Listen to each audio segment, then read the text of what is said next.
by the old gods of Bethany, we are 5 immortals doomed to walk the earth until we complete our 1,001 tasks. After centuries of dicking around, ready to complete our destiny and die, we are, for now, the Immortals. And just for the record, this is cassette number 75. What the fuck? Okay, Drew Puddle. Doesn't he mean podcast episode 75? Okay, real quick. Austin, what year is this? 1984. Okay, Adam. 2017. Pedro. 2017. And Sarah? 2017. Guys, I mean, we're supposed to do our chatter before I press record on our tape deck here. I know this is only going out to a few people, but I still want to make this good. Okay, just give us a few minutes to try to figure out this goofy mythology, and then we'll have our normal review show. Everybody but Austin, huddle up. What the fuck is going on? Well, we know that Bethany has been wiping our memories over the centuries to make us do the same reviews over and over again. And we know we went through a door marked 1984, and this room looks like it's from the 80s, and based on our clothing and hairstyle, we appear to be possessing our own bodies from the 80s. And Sarah? What? These things just usually come in threes. It all seems good. We went back in time to the 80s when we did episode 75 the last time. I say we just do the same show, and that'll probably count. Austin, what movie are we reviewing? Mrs. Miniver, can we start now? See, it's the same shit. But first, obviously, we need to put on the record what all of us are wearing, because there are some choices. Yeah, so I look like Kiefer Sutherland from The Lost Boys. Aww. Aw, that's cute. Nice. I mean, Going I'm for a look. looking at it right now, and like, I thought it was cool at the time, and now it's sort of endearing. My hair's longer than it's ever been, and it's all curly. But really, I'm kind of digging this leather vest. It's nice and cool on my body. It doesn't need a shirt underneath, as you can see. I don't know about that. I am obviously rocking my 80s power suit. It is powder green. Is that a color? I don't know. It's mint green, I think. That's probably the best way to describe this. Pea shoot green, even, as we were reviewing today. And these shoulder pads are not okay. Should we... Wait, Lee, you're wearing something. Yeah, I'm just, I really honestly look like the same I normally wear. I'm wearing black jeans, black t-shirt, significantly more safety pins than normal, but... And I see that Austin is still in his nudist phase. Should we try to change the future, guys? That's the phase that we're in right now. Why everybody. is that maybe on the record for the old gods? I just want everybody to remember, because it's obviously just coming to me now, because all these memories have been wiped, that the 80s was when Austin was in a nudist phase. Let's all remember that. I'm cool with it. But, should we try to change the future? Yes, I've always wanted the opportunity to discuss on this show the nature of fatalism, or whatever happens, happens. So, if we stop Trump now, does that really change anything? Does that one element change the rise of nationalism and division in America? Do 5 individuals have the... Do 4? Well, Austin's still weird nudist 80s. Yeah. Austin. Okay, do 4.5 individuals have the power to be variables, or are we controlled by our constant fate?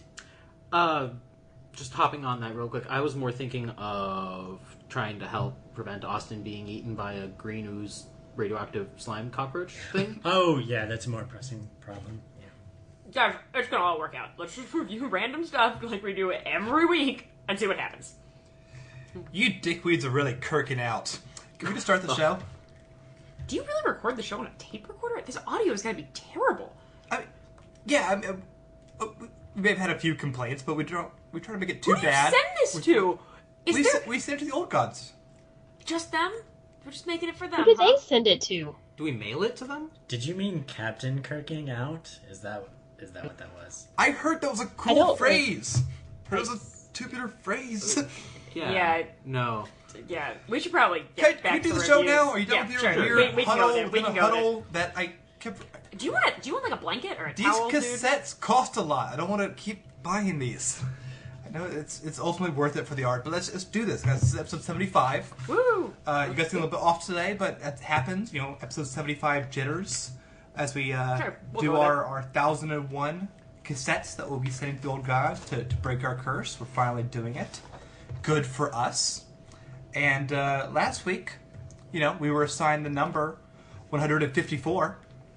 good old number here. And according to those kind of cosmic lists that we have that are weird and mysterious and sometimes are confusing time-wise, we have our picks. And the movie this week is Mrs. Miniver. The album is Happy Trails by the Quicksilver Messenger Service. The food is Pea Shoots. The song is Don't Gimme No Lip Child by Dave Barry. The children's book is Madlenka by Peter Sis. And the TV show is McCloud. And we're going to start here with Mrs. Miniver. Austin, insert here to appease the old gods. Just insert tape footage of Mrs. Miniver if I can find some. Okay, good. Click. Do you have to say click? Click. Yes. Have you been doing that the whole time? Yes. Anyway. Alright. How you edit. The big event the whole country is talking about, Mrs. Miniver. A timely drama, tuned to the terrific tempo of the world of today. Mrs. Miniver, the story of a valiant woman whose love and devotion shield her family from the cruelest onslaught of devastation ever visited upon mankind.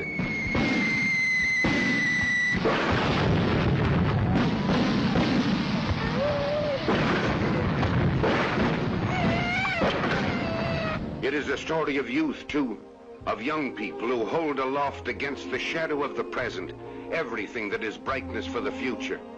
Mrs. Miniver is as great in its rich moments of quiet tenderness as in its vivid moments of unbridled terror and sweeping action.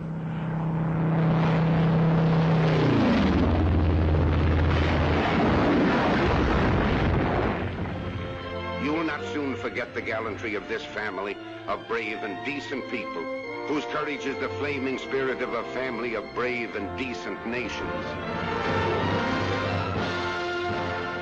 Mrs. Miniver is a 1942 film that was directed by William Wyler. It won Best Picture in 1942, based off the novel of the same name. It is a noteworthy World War II film, because it's one of those World War II films that came out during World War II. And it is the story of a London family as the war is happening. Not London. Not London. Suburb of London. So right outside Right? London. No, it's like a small... I mean, It's like 2 hours by train, isn't that what they said? yeah, it's like a small English countryside town. Yeah. Yeah. Yes. And it is it's about them as the war is on its way. Who hadn't seen this one before? I had not. I had also not. Let's start with Pedro. Ooh. Okay. So I actually really liked this movie. When did the book come out? Do you know? I was wondering A the couple same. years before. So Interesting. also during the war? Like So, 1940. Right? Okay. Okay. Well, because we know it had to happen after Dunkirk. right. Or they just put Dunkirk in there. Well, they could have. But, yeah, no, I really liked the film. I thought, the two main actress women, Mrs. Miniver and soon-to-be The other Mrs. daughter-in-law. The other Mrs. Yeah, Miniver. exactly. Carol.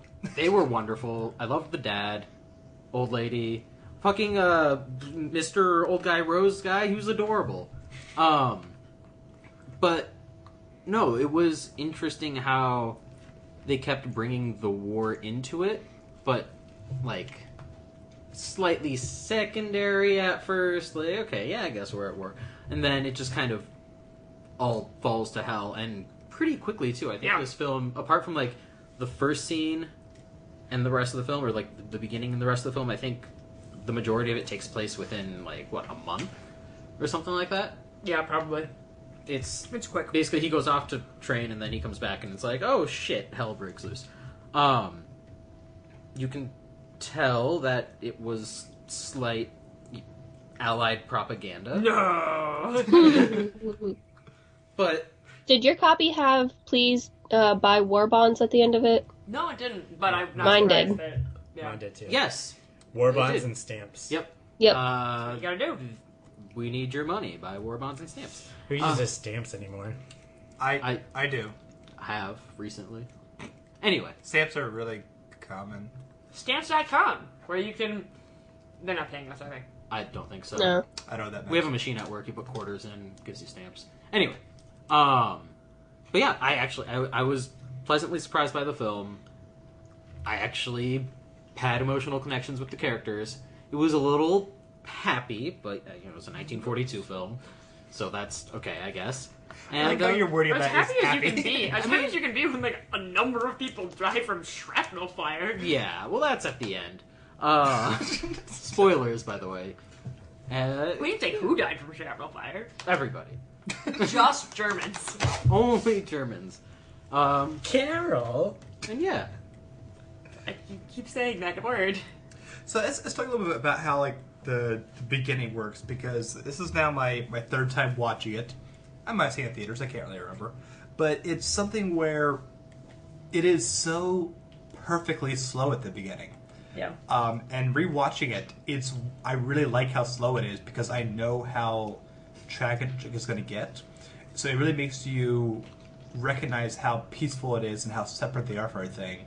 Where at many times the war feels like trivia, or something that you will go towards.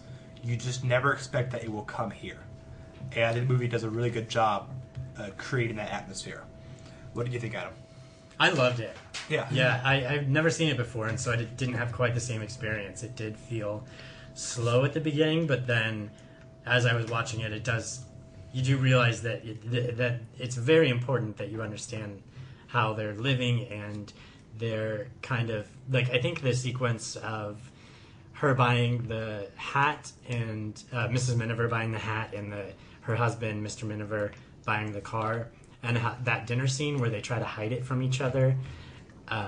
It's super cute. It's so cute. And in another movie, I would probably find it like gross and heavy-handed, but it was just really delightful. They're just like I can't put my thumb on why they're so delightful, but it's really well acted. And then when like things get sour, they still have to like try to keep that kind of same delight and joy that they've had before. And so I really like stories that do that makes sadness with joy in such a way. Yeah, I also really liked it, and I didn't really expect to. And it was interesting. I was bothered by its propaganda-ness until I realized it was made in 1942, and I was like, whatever. Like, I mean, whatever. It's in the middle of the war. You don't have to have a nuanced take on this. They didn't know when the war was going to end when this came out. Right, exactly. Like, it's like crazy to think. I mean, I'm not good at exact timelines of World War II, but I'm pretty sure the Germans are still shelling London until like the end of 43 at least. So so like yeah, I mean, you're in the middle of this situation. It reminded me a lot of, and I think for obvious reasons, of a lot of really good Civil War films in the American context, and I think a lot of films that I've watched about Britain during World War II have that feel to them, because I think they're in some ways similar moments in our histories, in that like it's the time the war came to us. I was thinking when you were saying the war is something you go to, of the images of, you know, Civil War picnickers and people picnicking for battles, and then like, oh shit, now all of my brothers are dead and everything is terrible. Like, but what I was really impressed by were the female characters in the movie, and again, like the timing of it is particularly interesting, because you're at a point where if it's 42, which is obviously after when the movie is set, I mean, Mrs. Miniver, little Mrs. Miniver, if she'd made it, and Judy are all probably working in the munitions factory. Everybody, like, it's very much, it's being made at a moment when, like, basically women are taking strides forward in like having a role in military life and also in civic life that they never step back from. That's it. Like, that's, the World War II switch is one of the big switches. And Mrs. Miniver the older Mrs. Miniver is a character who is constantly living up to way more than people expect her to. I mean, I think the scene with her and the German soldier in her house is awesome. I mean, so good. She's basically this woman who's been shown as like a smart but ultimately a bit silly woman who buys lots of hats and people name roses after her, and then she's like got a German soldier in her like kitchen and is taking his gun away from him and giving him milk and very calmly calling the police. And like, again, this is sort of, I think because it was made during the war, it also has a sense of rawness where I think any post-war filmmaker would feel the need to soften that with, like, an element of, like, look, like, the German's just, like, a young boy, too. And there's a little bit of that, but then he basically is like, we're gonna kill all of you. Like, that's what I want out of my life. And, like, it feels very real. Like, it feels very much like, this is a dude who's just fallen on Emily territory and is about to be taken in as a prisoner of war. Like, we're in the middle of something. It makes it easy to split him from her son, because I was expecting the same thing to happen. And it is, I mean, like, and the movie hints at that, but to an extent, like, there's a strong sentimentalism to that way of thinking, which doesn't say it doesn't have any validity, but, like, in the moment there, like, no, that German soldier is not like, you look just like my mom. Like, no, like, he just crash landed in the middle of Britain. And, like, I really liked that scene, and Mrs. Miniver just, like, handles it like a champ. And then like, she blows it off later with her husband. And blows it off with her husband later, who is like, what the fuck? And it's great. And it is, like, it's that... I mean, the Brits during this time are all... I mean, this is, like, certainly not the origin of the stiff upper lip, but it is, like, a major, you know, keep calm and carry on. The British, you know, making their way bravely through the bombings and the shellings and doing what they need to do. It's like, it was a legitimately admirable piece of history. And this movie, despite being a propaganda piece, which definitely is lovely in its sadness and its sort of quiet courage. It's good stuff. Lee, how did you respond to the Mrs. Minivers? I really enjoyed it.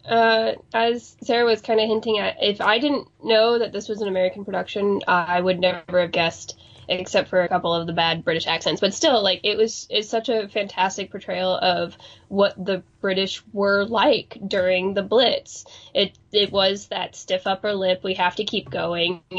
We have to continue with everyday things, even though our nights were being shelled to death, literally. So I thought that was a really great portrayal. I thought it was really interesting, though, because the whole Rose subplot was definitely a plot in an episode of Downton Abbey. That's what really is funny. that? Oh, shit. Whatever. Yeah, anyway. But I thought it was really funny, like, down to the twist at the end. I was like, called it. Like, That's it was really really cute to see that. And I'm sure it was just a wonderful homage to Mrs. Miniver. A rather, if it was an exact plot pull, a rather lazy homage, but an homage nonetheless. Austin, Downton Abbey is a TV show in the future about a woman named Abby living in downtown Chicago and just kind of her, like, experiences. You know, I saw it on the list, but I guess you guys pulled it from the future early, so I just haven't got to it yet. But I look forward to that Chicago-based flower show. Downtown Abbey. Downtown Abbey. Mm-hmm. All right. That sounds righteous. Wait, if we tell him this now, are we going to get to 2010 or whenever Downton comes out, and he's going to be really confused? No, remember, our memories get wet between now and then. Oh, right. That'll be fine. Oh, we can tell him anything. I did forget that. Oh, we can tell him whatever the fuck we want, yeah. What? Nothing. Carol? So, why do you keep saying it like that? Because it's Carol Channing, I think. Okay. So I really liked the way William Wyler kept depicting this town, because he kept using really kind of these wide shots that are kind of common in Hollywood films, which when you're using like a large set or this kind of locale.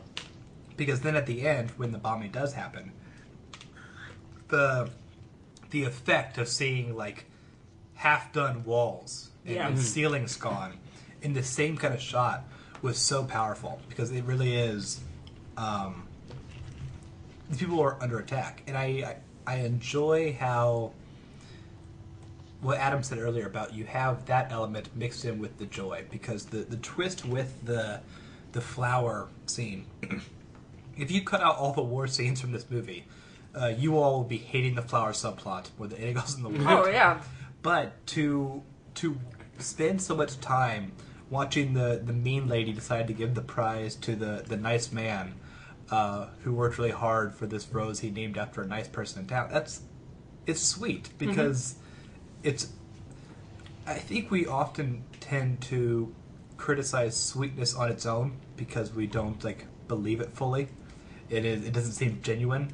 You need to be sure all emotions are reached. That way that sweetness counts. And this film recognized that because it is a fight to keep going as well about this film. And I think one of the best scenes that has all of that is when they're hunkered in their little bomb shelter. Yeah. Just kind of hanging out. They hear the bombing out in the distance, and they're a little worried, but whatever. The kids are sound asleep. The cat's just cleaning itself. Yeah.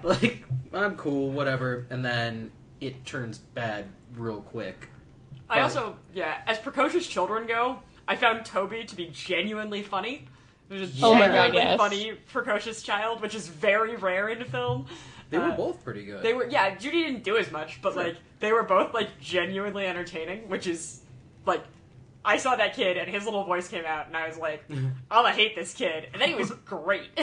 I mean, his first line is, I can't stop, Daddy. Napoleon has to barf. Which is the best. Or throw up, I think he says. Which is the best line for a child to start a movie with ever. He was funny. And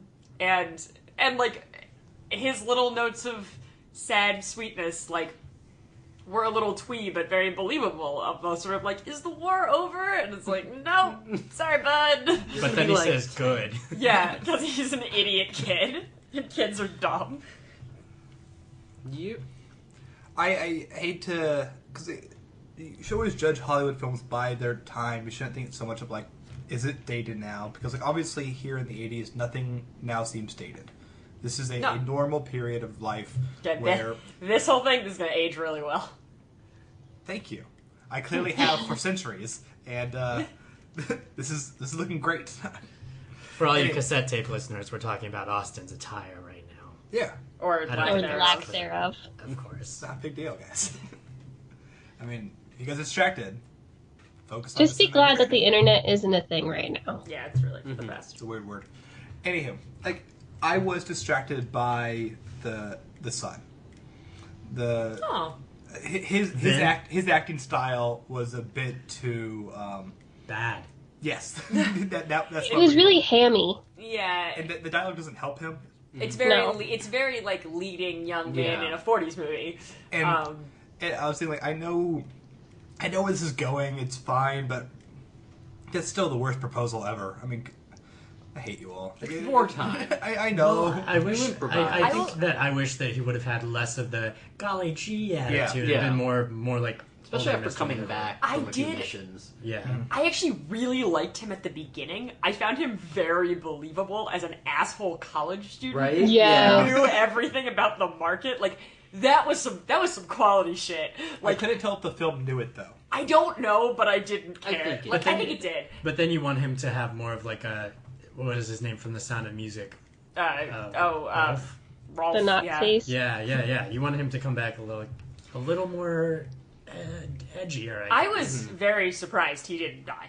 I will say for the film, and the story that underpinned it, it's a great and really devastating false flip because it's the obvious conclusion that is heavily foreshadowed, and frankly, the movie is pretty straightforward. So I assumed that it would be that story, and to have it not be is just Jesus. It really gut punches you. Yeah. That. I mean, the last shot of him going to sing the hymns with his grandmother-in-law, very recent grandmother-in-law, it's rough, man. And the list of people who died at the end is so sad. Right? Versus the Rose guy, which is super sad, and then it's choir boy, and then it's Carol and a choir boy. It fucking sucks. And the actress who plays Carol is Teresa Wright, who I think around the same time did a really underappreciated Hitchcock film called Shadow of a Doubt, where she actually has to be the lead character, where her favorite uncle kind of comes back into town, and she's worried that he might actually be a murderer. That'll happen with your favorite uncles. When Hitchcock's directing your life. Did you guys hear this about Vin and the actresses? No. Vin is 12 years younger than Mrs. Miniver Sr. and 7 years older than Mrs. Miniver, the young one. He married the mom. Wait, really? Yeah. Yeah. That's After hilarious. this film. That's hilarious. I feel like I could kind of Ow! intuit that when he would kiss her on the lips. Yeah. 30 seconds is weird. Yeah. It was, yep. So that was interesting. Every time I saw that, because I knew going That's into funny. the film. I would have been It's so like, distracted by that ooh. the whole time if I'd known. Right? It was really distracting because I read the Wikipedia page like right as the movie started, and I was like, well, okay. No. So I kept looking for it every single time. Yep. I really liked this movie. I did not expect to like this movie. This is the thing about watching old Best Picture winners. Like, I have this habit of being perpetually surprised when they're really fucking good. And they're not all really fucking good, but a lot of them are. And then I sit down to watch one and I'm like, this movie is amazing! And I'm like, well, yeah. Like, and I feel like an idiot. But this was one of those that I'm like, I'm really glad I watched this really, really excellent movie that is some of the best that film has to offer. Oh, how interesting. It was given an award for that. Mm-hmm. I think it's time for hinges. All right, I'm going to give this one 4.4. Oh, wow. That's lower than I would have... I'm going to give it a 4.85. I really liked it. I will second that 4.85 and raise it 5. No, I'm leaving it there. 4.85. I'm gonna never do to the 10th decimal place. That is the 100th decimal place. 100th decimal Wow. place. We didn't know much in the 80s, right, Austin? This is... Guys, we should do a math segment. Shit, this thing went No, 6 we Oh, don't. can we Trust just me, it talk doesn't about work. numbers? Yeah, we should talk about numbers for a while. No, it doesn't work. How about, numbers don't work? I'm gonna give it a 4.8. Okay. And Lee? 4.25. All right, that is Mrs. Miniver. And once again, Pedro, thank you again. As we all know, Pedro makes his money by running an illegal VHS copying system. Yeah. So thank you Real. for that copy of Mrs. Miniver for us all to watch. You know what's great? Yeah, I was like, of I don't course. remember any of this shit. I have vague memories of my own life, but like, I haven't bothered to retain any of the shit from before the memory wipe about you crazy people. You guys are weird. Anywho, Lee, what is the album we listened to this week? The album we listened to this week was Happy Trails by Quicksilver Messenger Service. Click, Austin, put in a clip, if you can, of a cassette from what she just said. Click.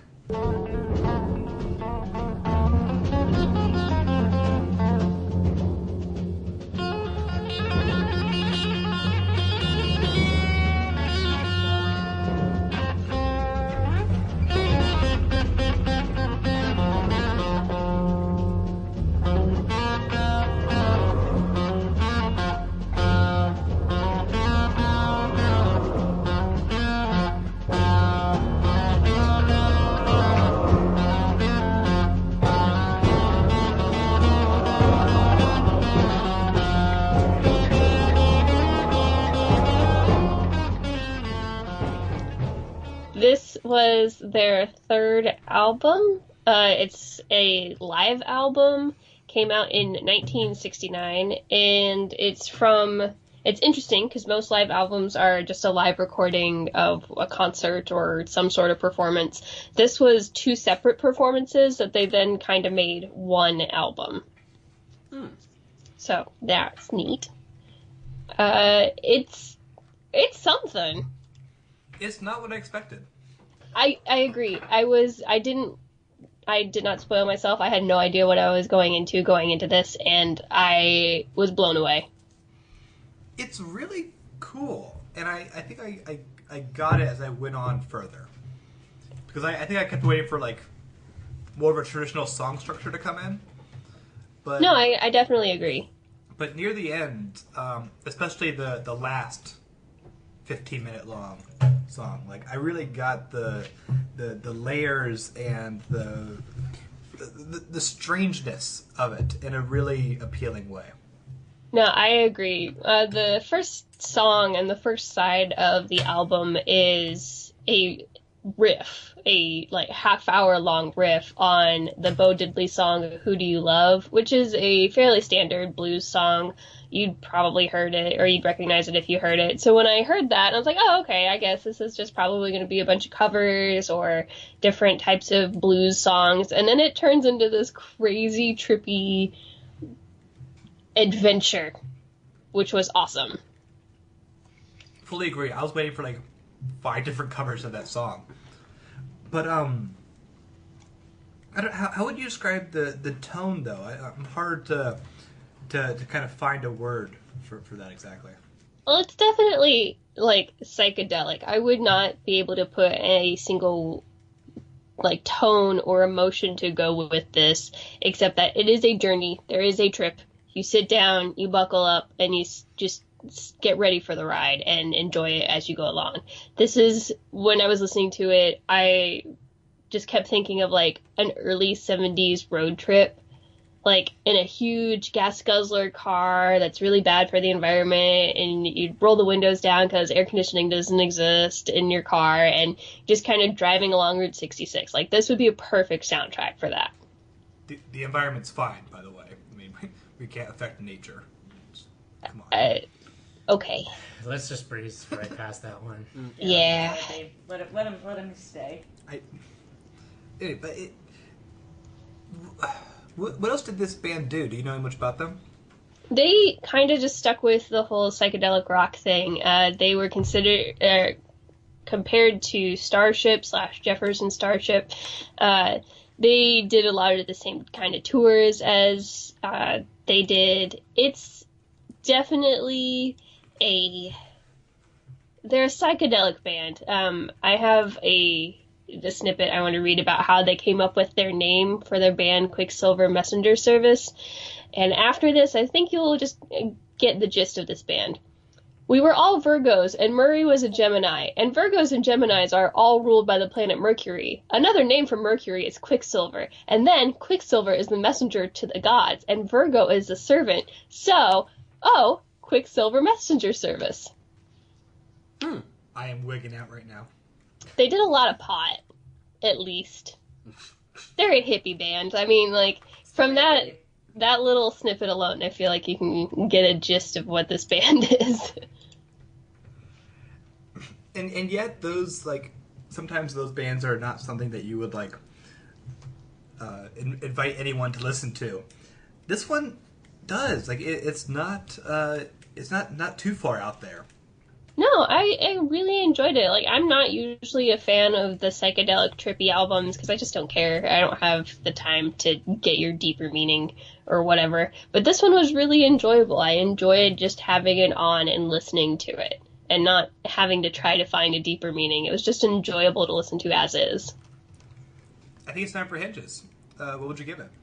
I'll give it a 4. It's definitely a cool chill out album. I recommend it. I give it a 4.1. And what is that again? That is Happy Trails by the Quicksilver Messenger Service. Cool. Fantastic. Look for that on your radio station or cassette store. Yeah, that's fine. Cassette store. Now it's time for the food segment. Sarah, you seem a little off today, but did you find some food? Yeah, we're eating some pea shoots, guys.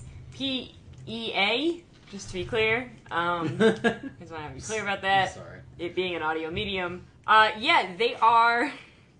Sorry, I don't even know, guys. I don't even fucking know. It's a long day. Gag me out the door.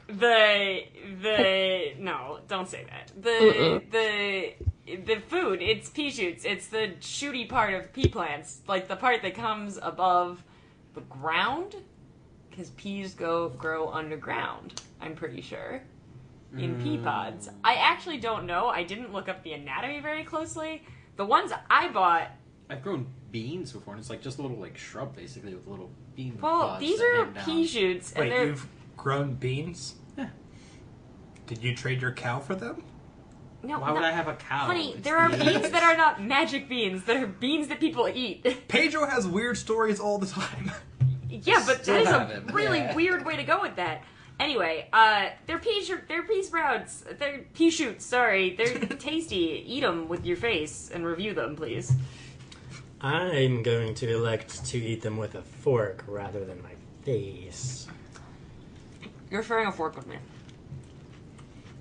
Okay. I just stir-fried them in a little bit of oil and lemon juice because I figured I should put something on them. I should probably eat some. Smells like grass. They are... Fresh cut? We're reviewing Yeah, grass. I got them from Whole Foods. They still had the whole plant attached to them. It's funny.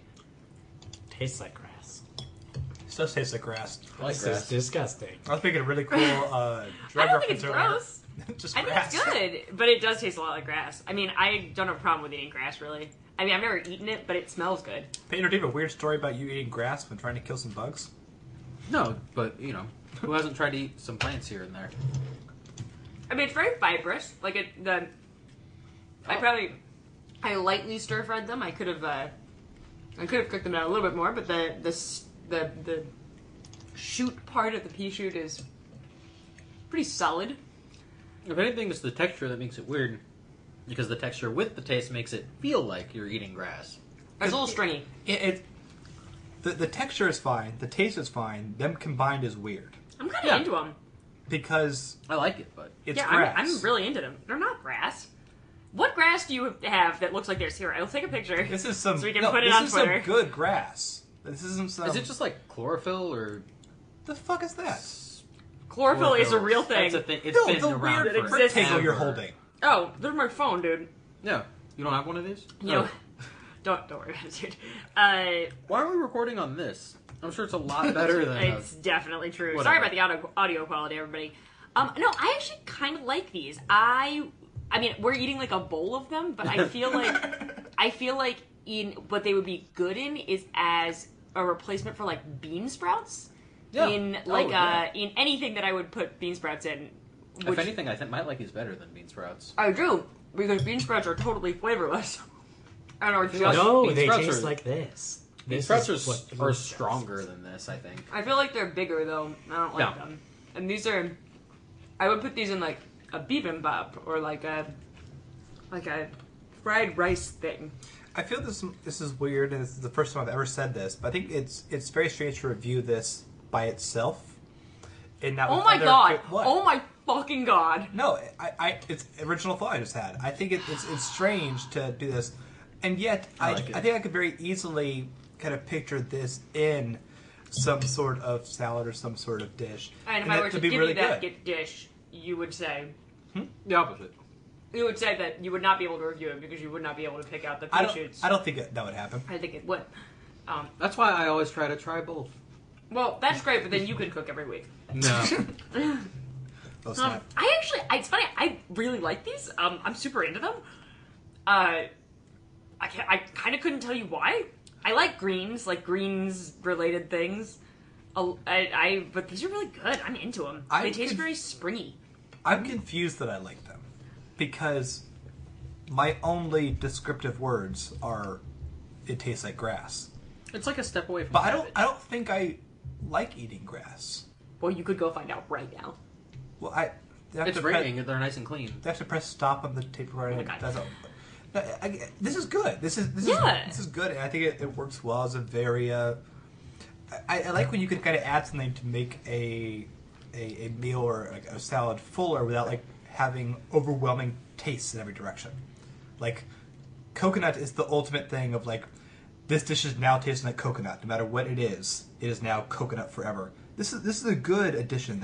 It's true. It's only going to be. You can put a lot richer. of flavors on it. Like Yeah. I put just a little bit of lemon juice on it, and like it is a lovely complement to like that flavor without like it has enough of its own flavor to stand out. But this is just like a quarter of a lemon, which is not very much, and it's still like you can taste it. I don't know. It's good. And I think if I added like a bunch of flavors to it, it would hold up. Like it would still have. Like, I could do, like... Except for coconut. Well, not coconut. But I could do, like, soy and ginger and sesame and, like, a bunch of other stuff, and I feel like it would hold up, which is cool. I'm a big fan of these. And I had never had them before, or at least I don't think I had, so yay for new discoveries. I'm gonna henge them. I'm gonna give them a 4.2. 4. It is very happening. You can go first. 2.7. Really? Oh, that's too bad. I got you though. Are gross. Is it because of grass? It's because they're grass. It's because it's it No. tastes like I'm Do you like bending bean sprouts? down. Yeah, I like sprouts, but like lightly on a sandwich maybe, but maybe I don't like sprouts actually. I don't know why this happens every week. All he likes is the meat we review. Everything else he fucking hates. He hates every vegetable. He hates fucking sauce. Oh. All he Boy. eats is bacon all day. It's very You know, it's disgusting. the same body, Adam. Like, yeah, you've eaten a lot of meat in your day, then. That's pretty funny. Pedro, what do you think? I like these, don't love these, 3.8. All right. Yeah, those are pea shoots. My Blue Apron box, which of course got delivered to the Old Gods realm, says they're in season this week. So, go buy some at your local Whole Foods. And it's April? Austin? I'm looking to May? you. It's May. Oh, okay. So we're about a month apart. You cannot tell time at all today, guys. Tricky. Tricky. Oh, it's May 1st. Got it. Okay, so, alright. Or 4th, or whatever you listen to this. I'm confused. Can I do my song now? May the 4th be with you. Yeah, what song you listen to, Pedro? Oh, listen to Don't Give Me No Lip Child by Dave Barry. Click, try to find a Dave Barry cassette and insert that song here. Click. Don't give me no lip, child. Don't talk back to me. Don't give me no lip, child. That ain't the way it's gonna be. If you want my true loving, better do all your shoving.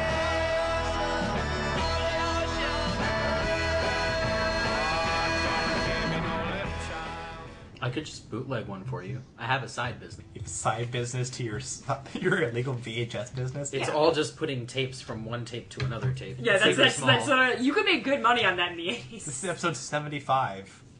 We've done so many songs. You never asked. Let's talk about Don't Give What do Me you mean the you never asked? You just offered now. I didn't ask now. You know So- what, Adam? You know what? You just call me Adam? Yeah, I did. Whatever. You Don't, got give, don't give me no lip, child. Don't give me no lip. It's exactly what this song is about. Not giving lip. Exactly. You know what? Oh, gross. It's a great song. It came out in '64 as part of the B-side to the single "The Crying Game." Oh, okay. "Crying Game" did really well. It was a real popular song of his, and I guess this one just kind of didn't earn its own Wikipedia page, but it's good. So Wikipedia page. but the A-side did, so that's So interesting. there you go. So I imagine that because it has no Wikipedia page, you have very little to say. Oh no, I've got enough to say about it. It's is it R&B? Probably R&B. Sort of. Yeah, sure. You can. It sounds like a lot of classic blues R&B songs, except for this weird little bit where he changes. But I'm okay with that because I like it. I guess I didn't have that much to say. This is a song with a great title Mhm. that they repeat a lot, Yep, which works because it's a great title. it is. I have a feeling you're gonna get really mad when in the future people say this is a song Why? because you just said it. Yeah, and you've probably said it many, So many did times. the Sex Pistols I mean, cover this song? it's Is that they the did. deal? It's a song. That's what brought it back, sort of. It could easily be an album, or as well it's a song. It's not a big deal. It's a very It's a song. different band than Yes, than yes, it is. yeah. I have not listened to the Sex Pistols version. I'll listen to it eventually, but actually, I've always been curious the amount of similarity between this song and like a bunch of other songs. Basically, that same like a 12-bar rhythm. At what point can you start to get after people for copyright? Very interesting question. There are lots of interesting cases. The most famous of which being Vanilla Ice Yep. and Queen. and Queen. Well, Queen, Dave Barry, she's Dave and Bowie, Under Pressure, which was settled out of court. But Wait, who fucked with Under Pressure? this is a good story, actually. There's a rapper in your future who will explain that the two identical Or not, in fact, identical, because his goes... Dun, dun, dun, dun, dun, dun, dun, dun, dun, dun, dun, dun. Yeah. So the answer is, yeah, like, we don't know. We don't know. That probably was enough to sort of make a claim, but we don't know. Interesting. But it could be one of those that it's been around for so long, it's hard to figure out where the origin of it came from. Well, and that was, that's the thing, right? Like, that's almost, like, that's a borderline traditional, like, bar pattern at this point. Yeah. Whereas something like The Wonders of Under Pressure is a little bit more distinctive. Sure. Under Pressure, perfect song, by the way. It is. So, Austin, in the future, in the year 1990, there was this huge, like, vanilla plant spill, and it spilled into the ocean. And so now all of our water in the future tastes like vanilla a little bit. And so this Our rapper ice is came Vanilla up Ice. with a Vanilla Ice name. Like that. That's where Vanilla Ice came from. You go up to like Canada and stuff to lick the vanilla ice off the frozen ocean. Why do you all know about the future? Because we're from the future. Because we're from 2017. Let's We not said that confuse it. before. 2017. I'm not following this at all. This is really complicated. Why is all of this being done in a review show? This seems really off topic and weird. Yeah. Good question. What did you say, Austin? You will never guess who the president is. Never, ever. Never, ever. You've seen never mind. Lifestyles We'll of get the into rich this. and famous. Lifestyles of the rich and famous. Who's president? Trump. The Donald actor? Trump. No. Anyway, This is- I like the song. It's kind of generic, but whatever. It's fine. It probably deserves to be on here. I don't think it does. It's Really? real. I mean, like, look, it's got a fine title, but like, I had trouble finding anything that made me. I don't know why it's on the list. I mean, there's nothing It's- absolutely special. But There's nothing not. But there's so many songs that aren't on the list. that's true too. Like, this is not special. I don't know. Maybe it's the underappreciated B-side of an A-side that wasn't that great because it was more poppy. I kind of feel like maybe these book authors or list authors just want to be cool by putting songs on there that people hadn't heard of. That's definitely the Yep. case. 100%. And I'm gonna. Do we know hedge if this, Dave I Barry think. ever got lip again from this child? Probably. from this child, I have no idea. I mean, if never again, I mean, that's the most effective song of all time. It's true. I give this song a 3.8. I give it 3. 2.5. 3. 3. All right, that is Don't Get Me No Lip Child by up-and-coming Florida columnist Dave Barry. Is that spelled with an A? This guy's spelled with an E. Yeah. Don't follow. Anywho, children's book segment. Yes, this is Adam, and this is a children's book. This week we read Madlenka, and it is by Peter Siss. And in the future, Austin, we have a phrase called the shit, which actually means good. I believe you mean like dope or doobie. Sure. I still okay. say dope, to be fair. This book is doobie. That sounds diesel. Austin, do you just have a glossary of 80s terms? Well, he loves the letter D, obviously. I'm not Dexter like that. That doesn't even mean anything. Christ. And is he just making stuff up at this point? I think so. He could be. He definitely doesn't have a website open called inthe80s.com/glossary.html. Well, Definitely isn't true. Dag Spanky, that can't be real. That can't be real. That can't be real at all. It would certainly help if he did have that. That would have stuck around, I'm yeah. sure. Yeah, definitely. You liked this book? I liked this book a lot. It's about a girl who has a loose tooth, and she lives in a square neighborhood. And it's square. And she runs around and tells everyone. And everyone from her neighborhood is like from a different part of the world. And so, like, if you're a child reading this and don't know much about the world, you're following along with Madlenka and learning about other cultures. And the other thing I like about it is that the art style is really inventive because it's all about geometric shapes. Like her apartment complex is a perfect square, and sometimes when you'll turn the page, there's like a literal hole, a circle in the page, and then you turn the page and it highlights a picture of Madlenka, or it's a square or something. And yeah, it's just her going around being excited about a loose tooth, and I defy you to prove me wrong, Sarah. No, there's a lot of things about this book that are fine.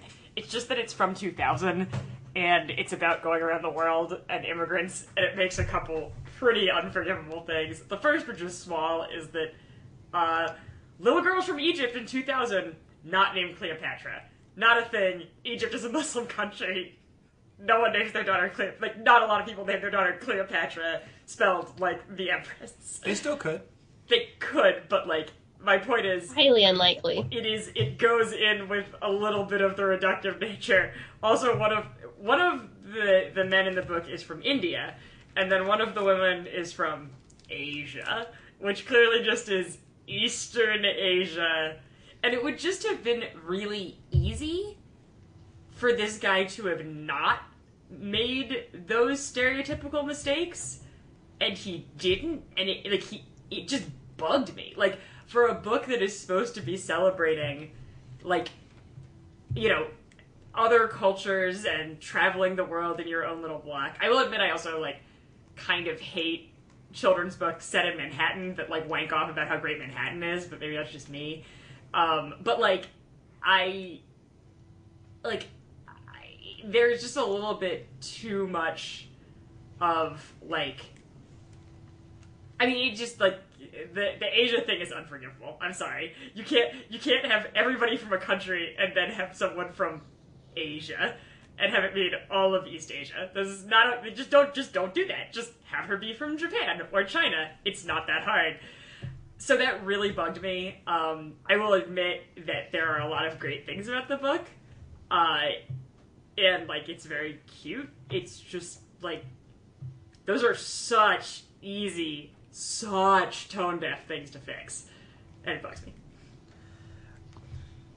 I really like the book. Yeah, it's funny because Sarah, I think you are completely right. And I'm kind of at a crossroads because I was exactly like Adam on, like, I really, really like this book. Cause I think even with these, like, major mistakes that it may have made, so many themes still resonate for me that, like, even when it fails, it still succeeds. And I think that's perhaps the hard part of criticism is seeing both of them, because those mistakes are definitely there, but I don't think it destroyed the whole effort for me. If it had been written in 1950, it would be fine. But it wasn't. Like, this was written in 2000. This is an author who had every opportunity to write a story that is legit, that is about the experience of being in a multicultural city. Wait. And, like, doesn't. And it's not entirely clear where Cleopatra is from, to be fair. But, yeah, it bugs me because this stuff matters more in children's books than it does other places. It matters the most in children's books to get these little things right. And I'm not saying that everything you write has to be, like, some PC fairy tale, but, like, come on, guys. And, like, literally, like, around the Asia page, I'm sorry, but, like, I gotta do it.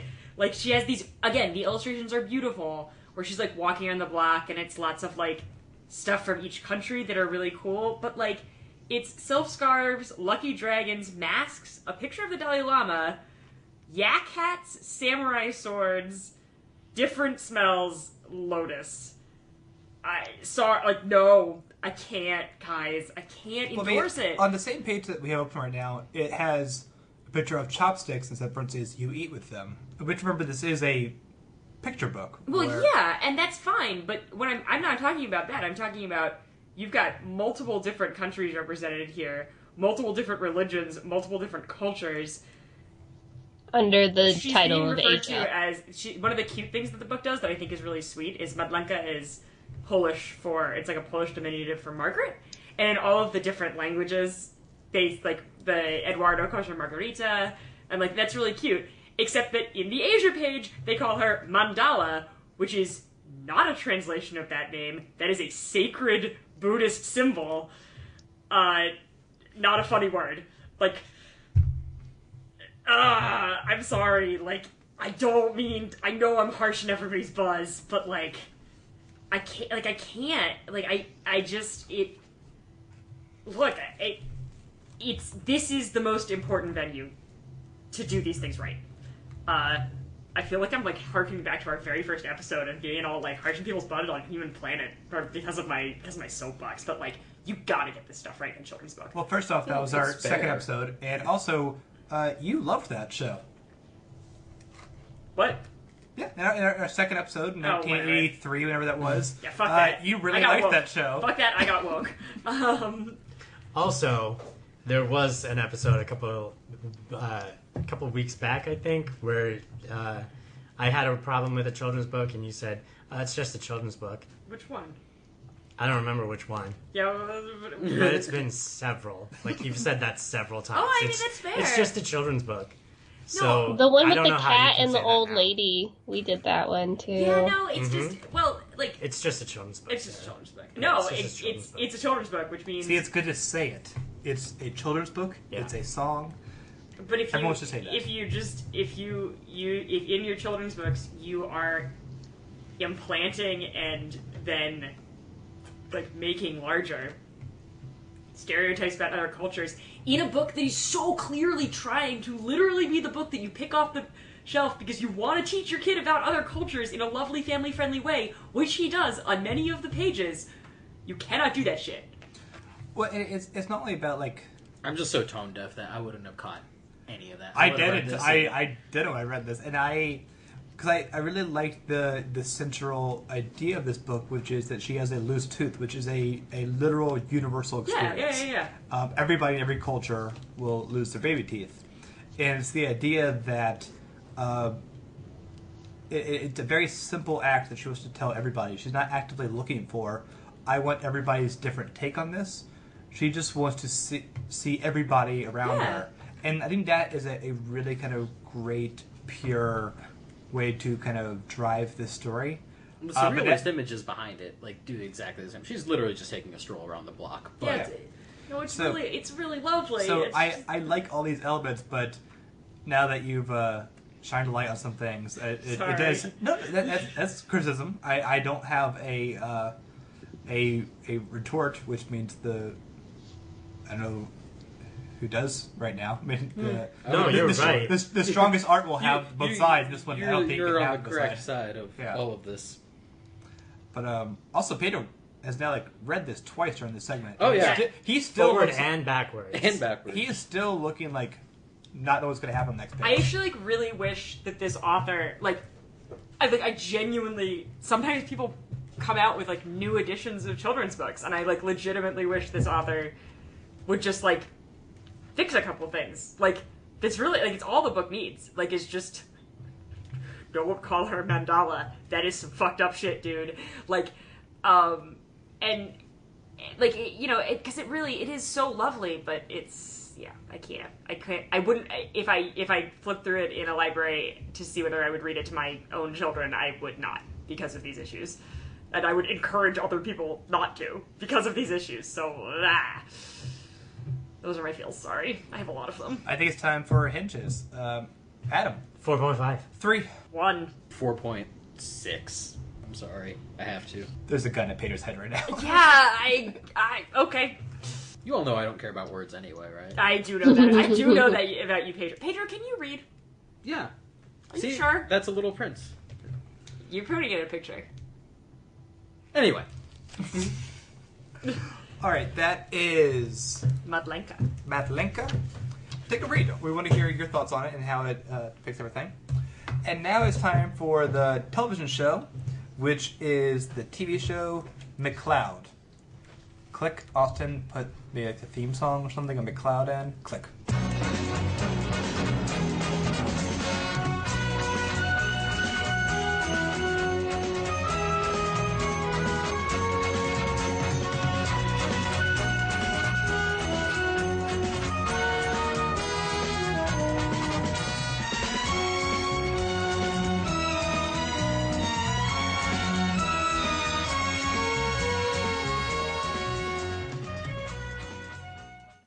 McCloud is a police show that aired on NBC during the 70s. It was one of those films we all remember as like an NBC mystery movie where it would have those movies, and much like Columbo did, it spawned off into its own series. Pedro, in all of his videotaping schemes, was only able to get me the first season of it, and there's not very many episodes in McCloud. It's only about 40 or so in its 7 years. And the first season is rather strange. It just kind of shows how odd the mystery movie format was. Because there are a couple of 90-minute episodes in McCloud, and then the rest of the season are edited versions of those episodes in a 60-minute format. And that was weird to watch those. Awesome idea to have a TV show on VHS. Dig that. But this is the story of a cop from the South, from New Mexico, who's now living in New York. And that is truly the premise. He wears a cowboy hat. He is a constant fish out of water. But what makes this a tolerable show is that it's not an obnoxious fish out of water show. It's not like he doesn't know what an elevator is, or it's not like something stupid where he hears a word he doesn't understand and says, "What's that?" It's just a man who he kind of moves in a different groove than the rest of his New York counterparts. And even when he goes to France in a story, he's just kind of confident about who he is. And overall, I found the show to be fine. The only thing that really kind of stood out about it was now that in the 80s here we have really kind of we've kind of lost a bit of that 60s, 70s grit to it that we saw in such cool things like Serpico and whatnot. So it's kind of become a bit plain. It's still got some style. It's still got Hill Street Blues, but it's still not the best. This was just kind of fun to watch, like them definitely filming on the streets of New York. And those elements made it a entertaining show, and the main character McCloud is likable. And even more than that, the word McCloud is perhaps the most entertaining word ever. It's a pretty good word. So people all the time going, McCloud is great. That's good entertainment right there. So I really don't have much to say about it. I only watched 7 episodes, and of those, 3 or 4 of them were repeats, basically. So I guess I would watch further, but there really wasn't anything too spectacular about this show. It was just a pleasant show that in the future, I don't even know if they would bother to really reprint this on any sort of accessible format. So, I don't know. McCloud, 3.5. All right. You know. It's fine. It's McCloud. Yeah, man. It's but, McCloud. Guys, I think I just wanted to say congratulations to all of you. I'm sorry we did anything special for our 75th episode. It was a pretty normal episode all around. It didn't feel normal Yeah. at all for the rest of us. What do you mean? We're from the future. Okay, you kept saying that, but Well, really, to be honest, he's from the past. Like, we've gone back in time. I know, but like, I how feel like often do you get a chance to say we're from the future? It's Yeah, true. we are in his world. That's fair. That's fair. I feel like you guys didn't like. That was the fun gimmick you guys would have said. You guys didn't do like a crazy amount with it. I mean, it feels pretty like I'm this, I'm that. Well, you know, I that really seems like a pretty like not too crazy of an episode. Well, you know, it's a review show. I really like to focus on the reviews and try to avoid too much. Holy shit! No. Okay. How do you get your numbers, Austin? Because maybe the old gods are still around, right? So maybe it's not. That's true. Oh, What? Hello, Immortals. You're alive! oh, turn! it's I missed you so it's much. the turn. It is. How It's you the doing? turn. Yes. How you doing? How are you not? This is great. You feel okay? You feel good? I feel fine. Yeah. Nice. Do you love me? No. Damn it. Pedro, you're my least favorite. How are you still Every time. God damn it. How are you still not getting this, Pedro?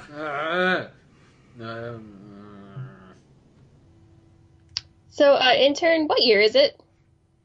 It's, none of your fucking business. Okay, I don't give a shit. Okay, it's 1984. Okay, follow my train of thought. Bear with me here. I have an idea. Pedro, does 80s you have a knife on you, perhaps? Boy, do I. Yeah, I got a few. Already at the magic knives? No.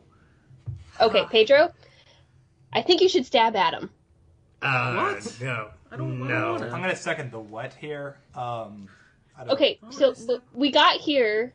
We got to the old god's realm by stabbing the intern back in 2017. Maybe stabbing the intern in 1984 will get us back to 2017. This is a good Okay, idea. first of all, do not stab me in 2017 or now. I'm just here to collect your tape and tell you that the next number is 681. Pedro, quick, stab him! Yeah! Oh, what the? Oh, shit! Oh crap, it's another one of these vortexes in Adam's chest! Woo! Go, go, go! Go, go, go, go, go, go, go! Lost it! Going. I have to tell you about the future. what? I have to tell you about the future. No. On the night I went back. Whatever you say, I will find out in my own time. Pedro, hurry up and try to grab Adam Handing you on this the way envelope. out. Even if you say you're not going to read it, keep it secret. Keep it safe. Here I go. Back into the old god's realm. Hey, Austin's computer. It's still going. Nice. Guys, seamless recording. And not the cassette quality. Quality. Boom. Okay, is everybody okay? I don't know how, but I'm good. I'm good. I'm fine. I have no goddamn legs over here. Why, no! Why didn't God! you read my envelope? Ah! What envelope? The one I gave you in the 80s. Did I say I was gonna read it? No, you specifically said you weren't going to read it. Then why did you think I was gonna read it? Can we just fuck would hurry you- this up? It was from the future. You all left. We didn't I've mean been I'm lying sorry. on the ground. Goddamn cockroach ate my goddamn legs. Your fault. I just need to rest. I mean, And just, maybe so this bleeding will stop. I think we need to Oh my focus God. on focus. It's a review show. Let's just see what number 681 is. Let's just hurry see up what and wrap number up this episode. 681 We- is. We're almost done. Oh, my, someone hand me my book. My big heavy book I All brought right. to the old god's realm. No. I'm Oh. starting. The food's fresh green peppercorn. Oh, this is the focus. The song is Just Like Heaven by The Cure. Oh, nice. shit. The album is I Do Not Want What I Haven't Got by Sinead O'Connor. Ooh, Sinead O'Connor. You're The immortal. children's book is Clockwork by Philip Pullman. Does this say Blade Runner? It does. Oh shit, nice. Reviewing Oh, Blade shit. Runner. Sweet. All right. Oh man, what's the TV show? Because I can see it. What is it? What is it? Hand me the other book. Here. Oh my god. Look at my phone. No, sorry. All this right, is here's only the book. Go I didn't ahead. brought TV book. Walk it off. I can't walk it off. It's Lost. The TV show is Lost. It's so exciting, guys. I love Lost. My legs are pretty lost. Yeah, that's true. That's too bad for you. Oh We'll see my- you next week. We'll try and find Austin's legs or God whatever. damn it. Is the cockroach still around here? Go I to hope the not. Art Immortal. All that Read good my stuff. Goddamn review. My goddamn legs. Oh, I like your legs. Review iTunes. Let's Take 5 as a podcast.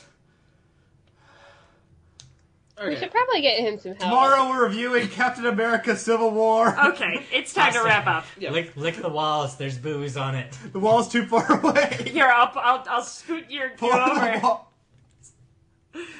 Is Adam Surdam's thing?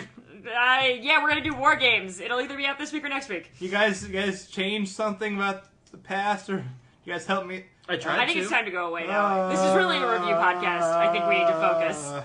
It's time to go away. Bye, guys. Are you Austin? He's Austin. Part of me is. He's Austin. I'm Adam. I'm Sarah. I'm Lee. I'm Pedro. Thanks, guys. Have a good one. I still like my Bye. best. Yeah.